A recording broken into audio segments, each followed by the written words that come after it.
Yes. Welcome to the First Unitarian Universalist Church of San Antonio. My name is Ruth Castillo. I've been a member since 2016, and my children are out in the audience today.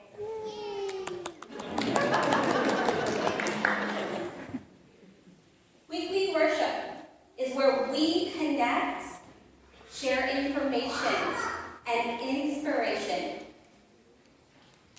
But first, let us take a moment to acknowledge this geographic place where we are currently located, Guadalupana, the home and traditional lands of the Guadalupana people, the original indigenous stewards of this land to which we all belong, now called San Antonio, Bexar County, and Texas.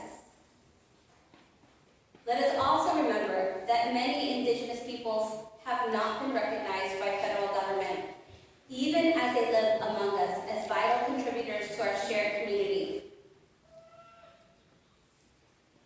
Indeed, we speak these truths as one small step towards becoming the diverse and multicultural community of communities we all aspire to be. At our church, we strive to enact a universal love that binds us in mutual care, affection, and dedication to justice for our planet, Mother Earth, and all her children. Our faith, our church, is all-inclusive, and all means all. If you are new to us or visiting us for the first time, we welcome you to fill out a visitor's card. We'd like to get to know you and follow up with you. Wherever you are on your faith journey, we hope you find your place with us.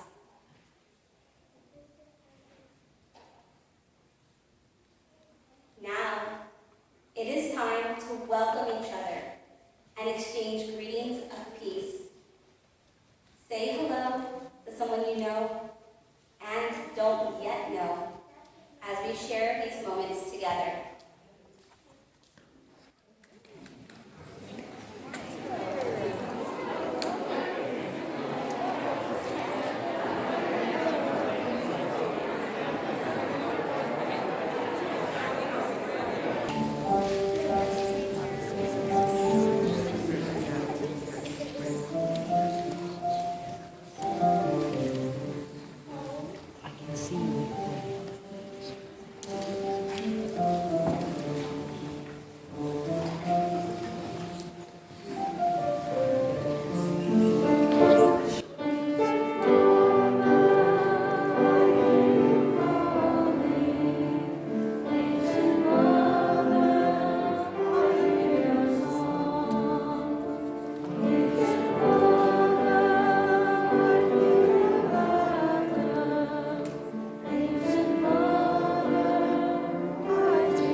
Our first holiday candle last week reminded us to be patient. For the second candle, we light the flame in hope that darkness will be dispelled. In this holiday season, may the darkness of winter be dispelled in the festival of lights, and may the darkness of ignorance be dispelled in the strength of compassion, reason, trust, and sharing.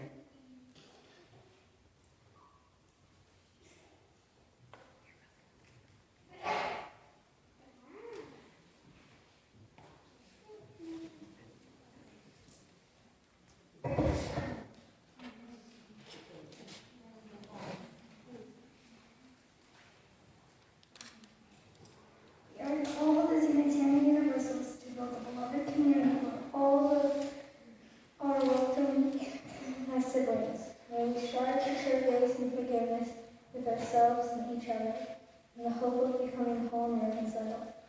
Each week we affirm this promise to live and behave as a community in covenant. Let's decide our covenant that articulates our promises and binds us together in community.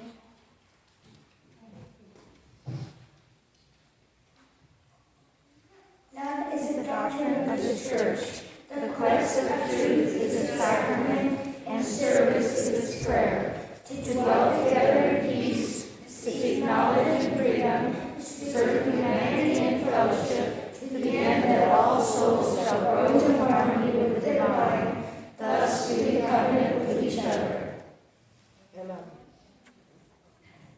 El amor es la doctrina de esta iglesia, su sacramento es la búsqueda de la verdad y su oración es el servicio. Convivir en paz, buscar sabiduría en libertad, dar a la humanidad nuestro servicio fraternal, para que todas las almas crezcan en armonía con la divinidad. Así pactamos el uno con el otro.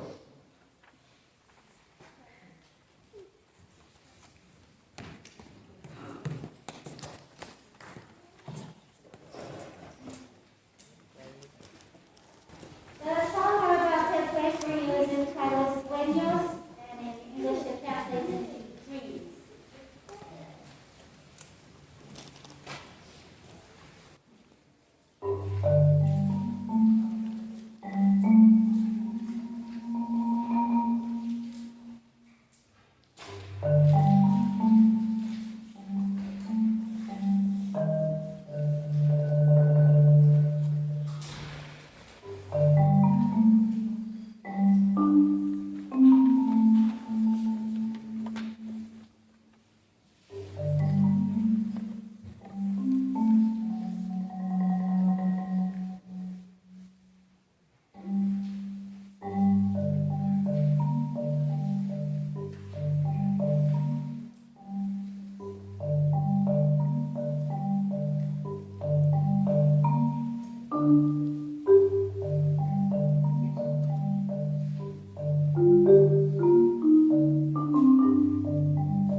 It's time to share our joys and sorrows. I invite us to enter into our hearts and minds in an intentional way, remembering that ours is a community a welcoming community that connects us, a spiritual community that enlivens us, a sharing community that amplifies our joys, a caring community that hears our sorrows and holds us in compassion. You are now invited to mindfully come forward down the side aisles and light a candle while Jaime plays our meditation music. And as you do so, please keep in mind that social distancing not only affords comfort to others, but saves lives. May the candles that we light be more than a metaphor. May this moment spark deeper listening and clarity, and may we grow closer to each other, each and every time we gather.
so now it's time for story wisdom, and I hope everybody will be able to see the screen, but if you need to move up, we're going to have some images that are essential to the story. So feel free to do so. Move up if you like.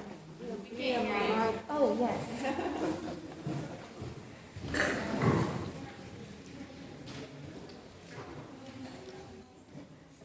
Thank you for that. Thank you for that reminder that we need to listen. But if anybody would like to move forward, we're going to be showing images on the screen, and if you can't see, it's really essential to what we're doing today. So today I'm going to tell you a story about an artist, and as I tell you about her, please look up and see her art.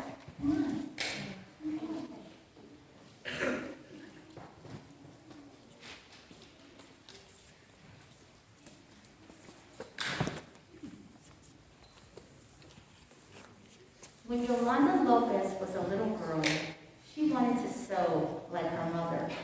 But as she grew, she realized that what she needed most was to see the world and to be seen. The very day that Yolanda graduated from high school, she moved to San Francisco with her uncle and his boyfriend and joined the movement, El Movimiento.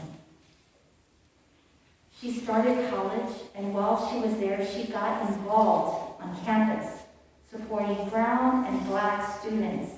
She joined a group called the Third World Movement, and they protested successfully to get the very first ethnic studies program and Department of Black Studies in the whole of the United States.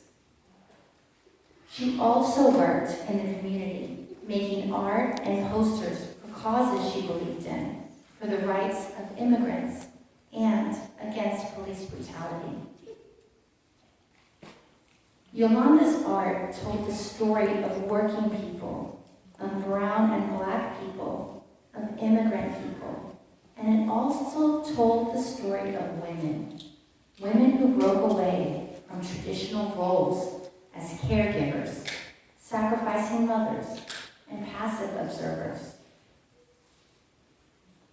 And even though she grew up in a house that did not attend church regularly, she was drawn to the Virgen of Guadalupe.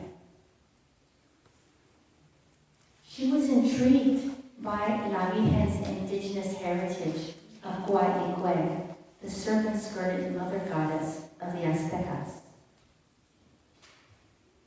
And she knew that the native ways and the indigenous people were still alive. And so she showed them to us, sacred as all mothers are, in the same pose as the Virgen of Guadalupe. And she saw her own self, her mother, and her grandmother as part of that lineage. She drew herself into the story, and showing her family in the same colored clothes and glowing light of La Virgencita. And when she put herself in the picture, many others saw themselves in there too. And for that, we will always be grateful.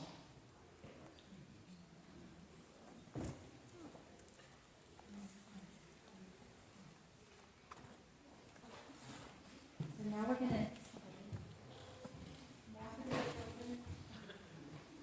And now for the children's processional.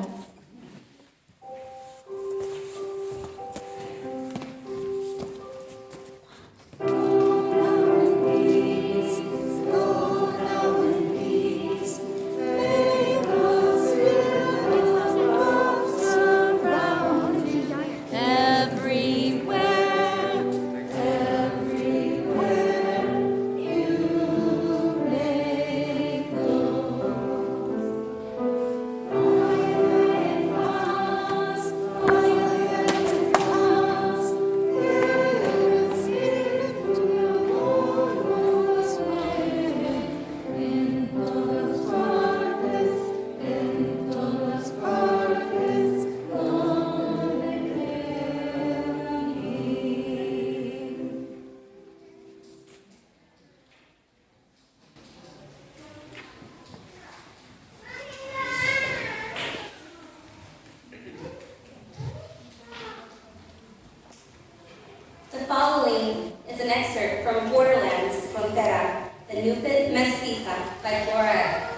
Anzaldúa.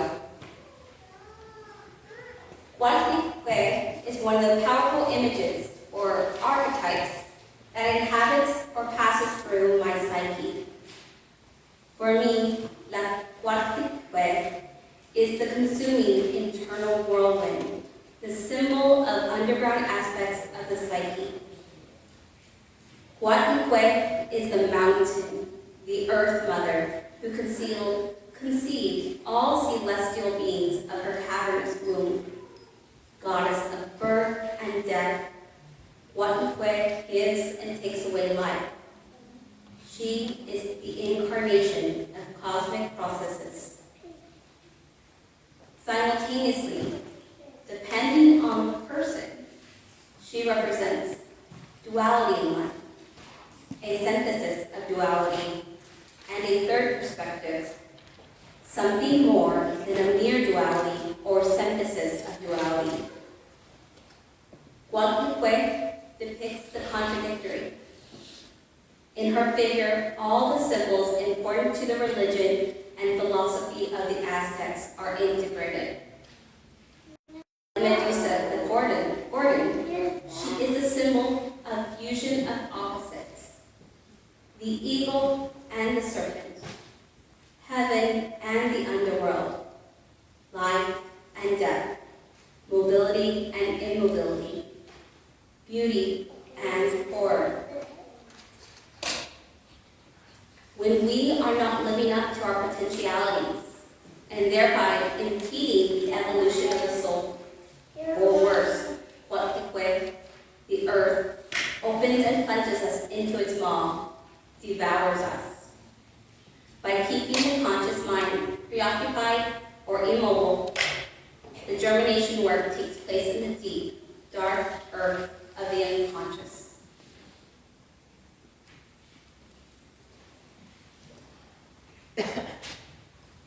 And now for our invitation to generosity. Our church has a larger purpose to support all of us in becoming more generous in giving of our time, talent, and treasure. May we succeed in fulfilling our goals, especially in our service to each other and to our wider community. For those of us viewing online, we invite you to make a contribution to our website, uusat.org,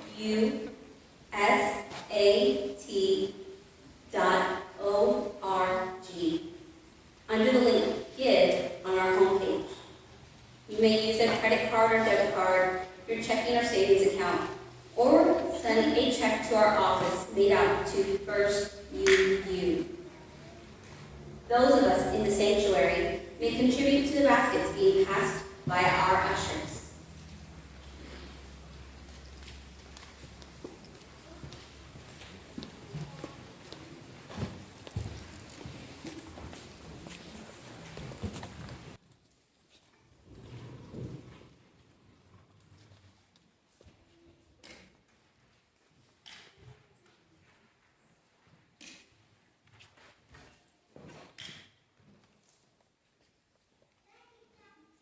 This next song is entitled Salsa Verde.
live and are interdependent.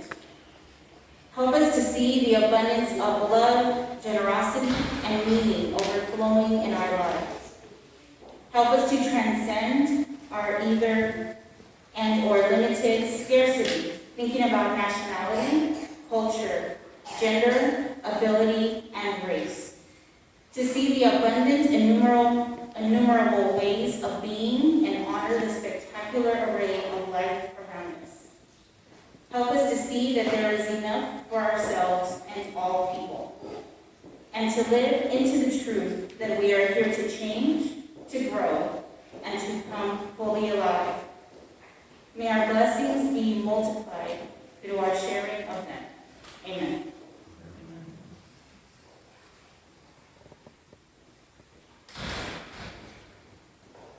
Tonantzin, hello. Hello. Notoka, River Fae. My name is River Fae. My pronouns are they, them, theirs, and elle. Let me begin by saying that I will likely mispronounce several Nahuatl words. And I apologize in advance. This sermon is a combination of research from reliable sources and my opinion. It is not a reflection of the views of this church. Almost a decade ago, I dedicated myself to my path with the gift of blood. There is no need to panic. It was a small gift, and I am still here. I continue to give a blood offering during any ritual where I request the presence of deity. My matron goddess is Guadalupe, who I will later cover in more detail. I stand on the shoulders of my ancestors, and to know where I am, I needed to know where I come from. What drew me to return to my ancestral roots and honor Mexica and Agua, Aztec deities, was the ever-present Virgen de Guadalupe. My childhood home was filled with statues and pictures of La Virgen. When we were sick, traveling, or in need of comfort, we prayed and often lit a candle to La Virgen. As a matter of fact, I wear a pendant of La Virgen every day. Like many Chicanx, Mexican-American people, I was raised with the familiar story of La Virgen appearing to an Agua man, and I wondered how this mythos came about. I wondered how a brown-skinned apparition was used against the indigenous people of Mexico to get them to convert to Catholicism. This same image became so powerful that it threatened to remove the clause of oppression that was forced upon the Anahuac. Unaware of the significance of Tonantzin to the Anahuac, La Virgen de Guadalupe became a matron goddess and protector of Mexico.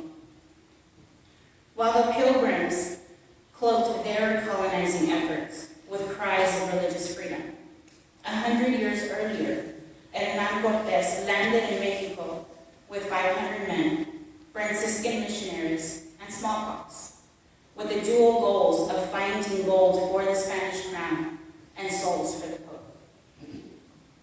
When you think of the indigenous folks of central Mexico, the Anahuac, what do you see? Many of the images that come to mind are stereotypical. War, human sacrifice, a tower of skulls, mass murder, cannibalism, and playing soccer with the heads of their enemies. This is how the Spanish depicted the Anahuac in attempts to justify their conquest. I challenge you to also think about music, poetry, flowers, universal schooling for all genders, shared parenting responsibilities, a place where women could inherit property, initiate a divorce, and domestic violence was not condoned. A society where women were not necessarily equal to men, however they were structurally equivalent. Women were full citizens with many roles of importance in society. Women were midwives, healers, craftspeople, teachers, merchants, and priestesses. A woman that died in childbirth was said to have earned the same honor as a warrior in the afterlife. At the time the Spanish invaded Anahuac, there were many cultures that respected, honored, feared, and worshipped different manifestations of the divine feminine at the TBow for at least 1,000 years. Contrary to popular belief, the word Tonantzin is not a singular goddess. It is the title, meaning our mother. For instance, Tonantzin Guadalupe is multifaceted. Her name means serpent skirt. She is referred to as the mother goddess of the earth, who gives birth to all celestial things. Goddess of fire and fertility, goddess of life, death, and rebirth, and mother of the 7 stars. Since she is seen as an earth goddess, she is as much a loving mother as the insatiable monster that consumes everything that lives. She represents the devouring mother, in whom both the womb and the grave exist. This is the belief system that the Spanish invaders sought to exploit by using the image of Guadalupe as our Virgen de Guadalupe. The common version of the story of La Virgen de Guadalupe can be largely attributed to a priest by the name of Miguel Sanchez. In 1648, Miguel Sanchez wrote, Imagen de la Virgen María, Madre de Dios de Guadalupe. In his telling of the story, he refers to the sighting of La Virgen de Guadalupe as fulfillment of the prophecy of chapter 12, verse 1 of the book of Revelation, which reads, Now a great sign appeared in heaven, a woman clothed with the sun, with the moon under her feet, and on her head a garland of 12 stars. This iteration was followed a year later by Luis Lasso de la Vega, the vicar of Guadalupe, and he wrote The Way de la Muertica in Agua. As a child, I grew up with this story, as many Chicanx and Mexican people did.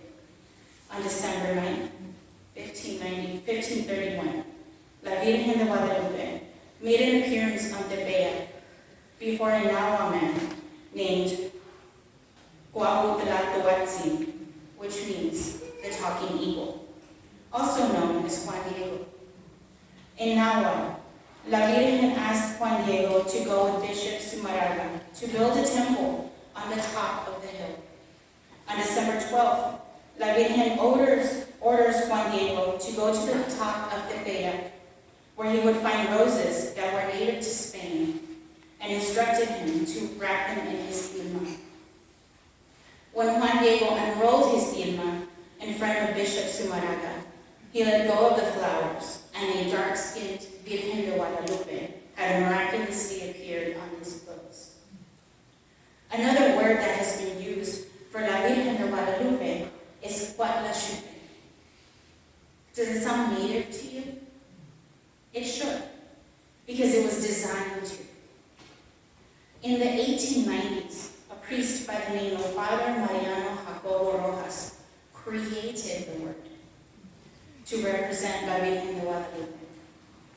He used the symbol of the serpent, which is sacred to the Anahuaca, to reinforce the eradication of their culture and religious practices. He created the word Guadalupe. Guad means serpent. The la is an expletive particle. And chupe means crushed or stepped on with disdain. This word is loosely translated as the one who crushed the serpent's head. An extensive defense of the name was written by his student, Ignacio Davila Caribli, and it has been the most widely accepted Nahuatl alternative name for La Virgen de Guadalupe. Gloria Alzandua references Guadalupe in Borderlands La Frontera. Both words refer to Genesis 3:14, again, a reference to serpents. An indigenista term advanced by Mario Rojas Sanchez is the Lenguao Tlacopillo, which means emerges from the region of light like the eagle from fire. I completely mispronounced that, but I like the latter better. It is not centered around oppressing indigenous culture and beliefs. To the Spanish invaders, the appearance of La Virgen de Guadalupe was a divinely ordained justification in favor of converting the indigenous people of the Americas to Catholicism. Although there were many attempts to erase indigenous culture, La Virgen de Guadalupe has always been a powerful religious symbol to the Anahuaca and their descendants. Throughout history, people use images of La Virgen as a rallying cry. La Virgen's image looked like a mestizo, a person of indigenous and Spanish blood, within a racial caste system that originally denied them access to power in colonial Spain.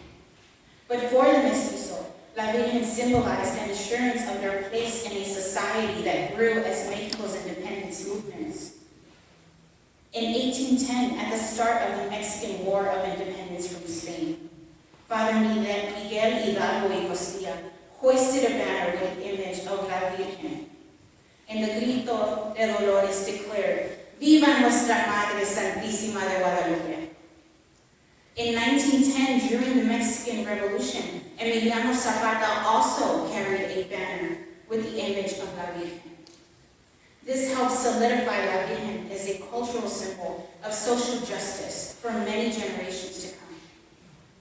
In 1994, the Zapatistas in Chiapas carried a banner of her image and echoed the ideology of Emiliano Zapata that the lands should be owned by those who work on them.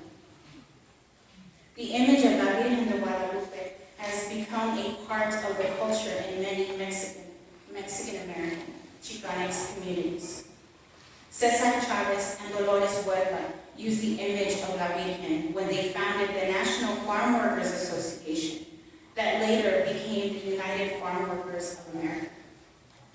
She has become a symbol of continuity to people that have been honoring her, living through their hardships, and surviving in these lands for generations, spanning hundreds and even thousands of years, across Mexico and the southwestern United States. La Virgen is an embodiment of a mestiza, dark-skinned and physically imposing, with indigenous and Castilian features. The image reflects a quiet power, that of observing and listening in silence. The power of knowing when to speak and when to shout.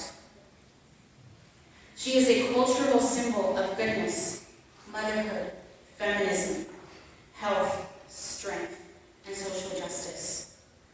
She is seen as the champion of the people of the Americas, who are underrepresented, marginalized, poor, and lack power in society due to inequalities in economic stability and political power. She is a symbol of resiliency and rebellion that can be found in the immigrants from the southern border of the U.S.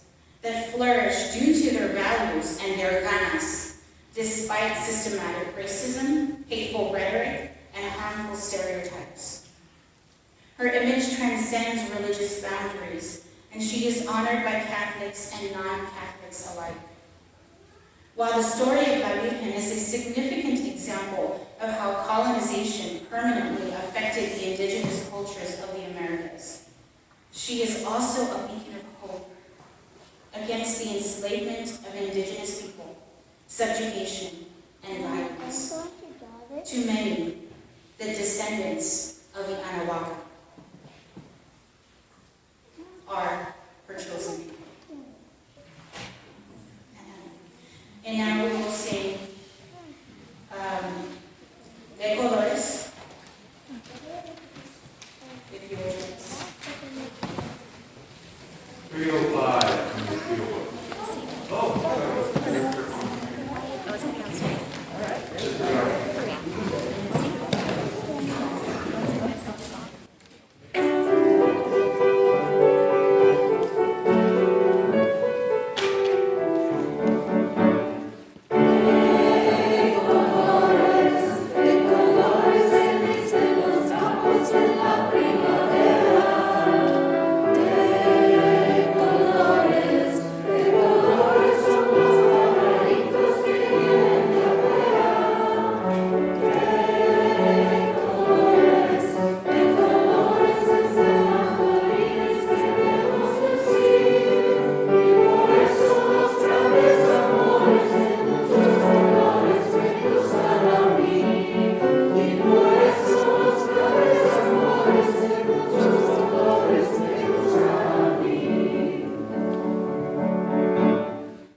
As we extinguish our chalice, let us remember that moments of learning often require self-reflection, which can be painful. But where we acknowledge that we are incomplete and imperfect is where we have room to grow. It is when we re-examine myths of the past that we may find true enlightenment. And though we come from different paths, may the journey we have joined together be fulfilling to us all. And let us now go with the words of Gloria Anzaldúa in our minds. This land was Mexican once, was Indian always and is, and will be again.